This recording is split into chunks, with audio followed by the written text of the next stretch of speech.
आणि one more important thing is प्रॉडक्टवर किती पण लिहू देत, लिपस्टिकवर किती पण लिहू दे इट्स लॉंग स्टे, 5 तास 10 तास 8 तास राहील. If the client is continuously doing this your lipstick is going to go. She's drinking tea, coffee.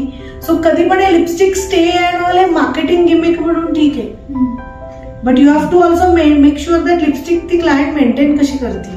Same is with the foundations.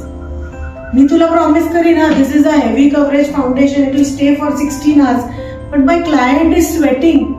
ती एका लॉन मध्ये तिचं वेडिंग आहे, उन्हाळा आहे, she is sweating because of the stress आहे, तिला oil secretion खूप होते.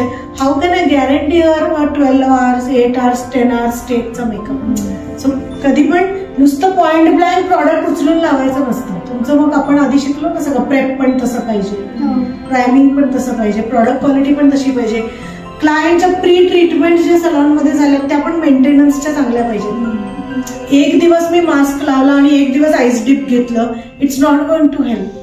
कन्सिस्टंटली क्लायंट रेग्युलरली फेशियल्स करतोय का, रेग्युलरली मास्क लावतोय का, स्किन केअर घेतोय का, that is going to determine the ultimate result of your मेकअपचा पूर्ण इफेक्ट पण आणि स्टे पण.